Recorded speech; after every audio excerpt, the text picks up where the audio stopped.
More of your text coming up at 304 Talk, 304-800-765-8255. Robert Bolton is a Fairmont State political science professor, friend of the show. He joins us on Metro News Talkline this morning. Robert, good morning. Good to talk to you again. Likewise with you, Dave. Appreciate it. So, Robert, let's go to, we've been talking a lot about the military aspect of this operation that was carried out over the weekend. Now to the politics of it. We have seen mixed reactions across the political spectrum here at home, with Republicans supporting it. Some certainly have questioned it and what it will mean for the long-term consequences. Democrats questioning the constitutionality of the president's actions. So what's the broad political implication here at home? Well, unsurprisingly, there's been a strong divide under party lines. The vast majority of Republicans were in support of it, and the vast majority of prominent Democrats, Bernie Sanders and a few others I remember in particular, AOC, indicated their disapproval. You did allude to the constitutionality. There's also a legal restriction known as the War Powers Act that was passed in 1973, that there's some question whether or not, at least among the Democratic Party, they're raising some questions about whether or not the president had the authority to act without congressional authorization. I think it's telling that the House and Senate Republican leadership were notified shortly before the strike occurred, but the Democrats were not informed until shortly after American forces had left Iranian airspace. What does that say to you that they waited to tell the Democrats? I think it shows how bitterly divided we are as a country right now. During the Cold War, regardless of it being a Republican or a Democratic administration, if something like this had happened, for example, during the Reagan administration, I have no doubt that the White House would have informed Tip O'Neill and the Democratic leadership of the House. I think it not only says that we're bitterly divided, I also think in defense of the Republicans and the Trump administration, I think they were also legitimately concerned that there would be leaks potentially from the Democratic side if they had been notified about this. And this was an operation that needed to be carried out in the highest level of secrecy. The Iranians, thus far, we don't know exactly what the scope of the damage is, but it does appear that it was extremely severe. Certainly the facilities themselves appear to be obliterated from satellite footage. But I'm assuming that the Iranians probably had some human capital, their researchers, their nuclear scientists. I'm assuming at least some of those were killed. And if they had been tipped off due to any leak or news report, they probably would have evacuated even more of those figures if they had not already done so in the weeks leading up to this strike. Robert, back to the War Powers Act. Senator Tim Kaine from Virginia seems to have been the most vocal in questioning whether or not the president had the authority or overstepped his authority to order this attack. From your perspective, your opinion, where does congressional approval, where is it required, and where is the president able to operate as commander-in-chief? It's not especially surprising that Senator Kaine is the one who's been most vocal about that. A few years ago, there was a debate about whether or not we should renew the authorization for military force against Iraq, because there was a question of whether or not our actions against ISIS were applicable to the 2002 AUMF. And Senator Kaine was the one who led the push to revoke the old one and say that we needed a new one. As for the War Powers Act, I personally am of the opinion that it's unconstitutional. I feel it's an abridgment of executive power, and that's a view that's been held by every president, Republican, Democrat, from Richard Nixon through Donald Trump. But nonetheless, with that being said, they have always, even if they personally view it as unconstitutional, acquiesced to the requirements of the act, which generally requires that the president, before he engages in military strikes, either obtains authorization from Congress, or if he has to act immediately, it has to be a pressing national security concern. Now, There's also a restriction on it that if he's going to continue to engage in military action, and Donald Trump has indicated that if the Iranians do not come back to the bargaining table, that he is willing to engage in further strikes. The War Powers Act requires that the U.S. withdraw military forces typically within 60 days or cease military conflict. You can extend that another 30 days if you give the proper notice, but even then, at most, you have a 3-month window. So it's interesting to me that the Democrats are pushing and saying that he did not follow that. Trump has been sending out emails saying, oh, well, they're going to push for my impeachment now. I don't think that that's going to go anywhere. The president has extremely broad power and authority to regulate foreign policy and military action abroad. This might be pushing some of those limits, but I don't view it as significantly different than, say, when President Obama engaged in military action in Libya, or when, we sent in forces into Panama in the late 80s, early 90s. So I'm sure it'll cause a lot of kerfuffle, but in the grand scheme of things, I don't think it will have any significant impact on President Trump's authority in foreign policy in the long term. Robert Bolton, a Fairmont State political science professor, is with us. Professor, I want to read you something that was on X.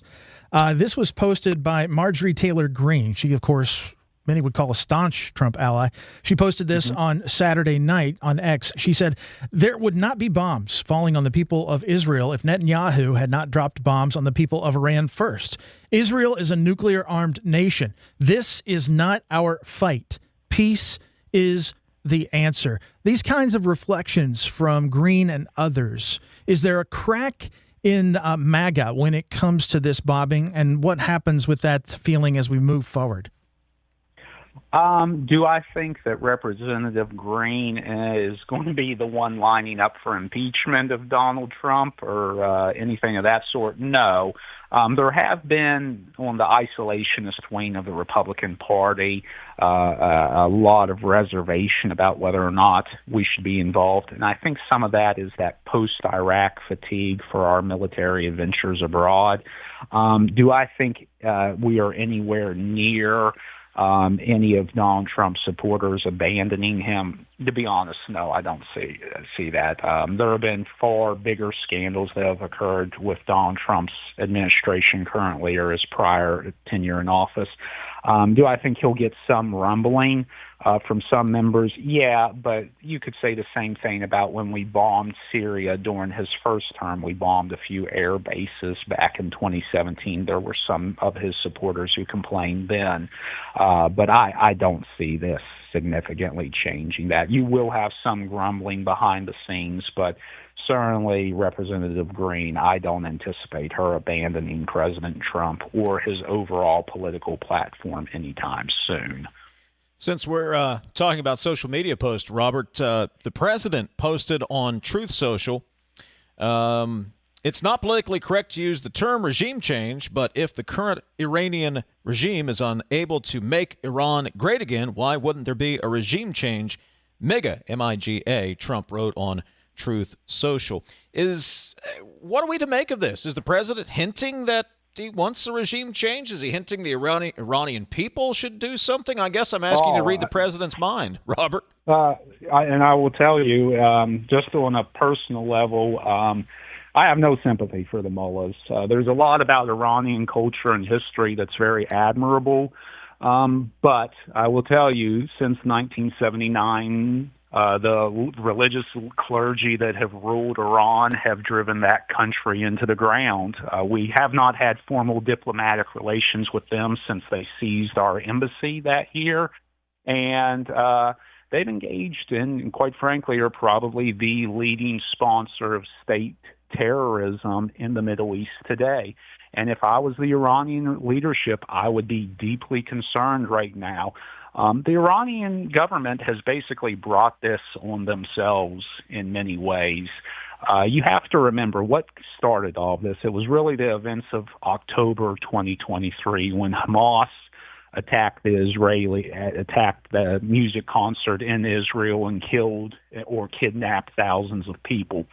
That only happened because Hamas got the green light from the Iranian regime, which is one of their biggest financial and military supporters.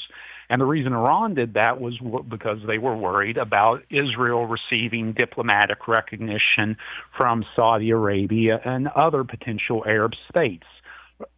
Since then, Hamas has been severely weakened militarily. The leadership of the Lebanese terrorist group, Hezbollah, has been killed by the Israelis, and the Israelis have engaged on strikes in Iran. Iran is pretty isolated diplomatically right now. It is a Shia Muslim state, while the vast majority of states in the Middle East are composed of Sunni Muslims, and also they are Persians rather than Arabs. So pretty much many of the Arab states aren't particularly keen on Israel. They may not particularly like them. They may not even diplomatically recognize them. But they really hate the Iranian regime. They view them as basically heretics and as ethnically distinct. So really, Iran has no major allies left in the region. Hamas is severely weakened. Hezbollah's on its knees. Russia is currently distracted with the war in Ukraine. So when President Trump is saying, hey, maybe we need to do a leadership change, I personally am not saying we should put boots on the ground. I think that would be a mistake.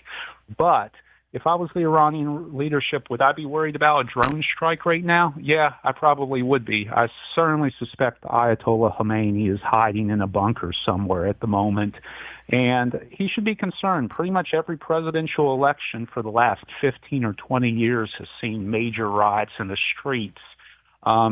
You have to remember, about 2/3 of the Iranian population is under the age of 40. They have no memory of life prior to 1979, and they really don't have a great deal of satisfaction with the Iranian regime. The economy's in shambles, they're diplomatically isolated, and they don't like the repression that comes with a theocracy. So, yeah, at the moment you're seeing a little bit of a rally around the flag situation with the populace, especially in Tehran, but I don't think that will last very long. And if I was the religious leadership, I'd be worried. Sorry, Professor, is that why you're fine? Is that why Iran steps back and they don't push further, and maybe they don't counterattack the U.S. or they don't mine the Strait of Hormuz, because the Ayatollah realizes he has a lot to lose and not a good end game here? So does Iran push back from the table, realizing what they could lose, they being the leadership? Absolutely. I think they recognize that they could be pushed into, if they were pushed into a full-scale military conflict with the United States and its NATO allies, they're done. It may be a disaster for the U.S. We could have another quagmire like we did in Iraq, but they do recognize, as the leadership, that it'll end up like Saddam Hussein. They'll be swinging from the gallows if they're not torn apart by their own populace in the streets. So, yeah, they may say, oh, we'll bleed out the United States if we were in a full-scale war, but they know that their time as the leaders of Iran is over. So I think that's why, in part, they haven't struck back. Also, quite frankly, I don't think that they have the capability at this point. Sanctions have been very effective at limiting their capacity to extend force abroad. Their involvement in the Syrian civil war has drained a lot of their resources. And there have been some of their leadership. Donald Trump, in his first term, assassinated or did an airstrike against the head of the Iranian Revolutionary Guard Corps, Qasem Soleimani, and the Israelis have just killed some of their leadership in the military as well. So I think that they know that their ability to strike back is overall pretty limited at the moment. Robert Bolton, Fairmont State University political science professor, friend of the show. Robert, always appreciate it. Thank you for the context today. Hey, no problem, Dave. Always glad to be on. Coming up, your thoughts. 304-TALK, 304-800-765-TALK, 800-765-8255. The rest of the show belongs to you. We're back in a moment.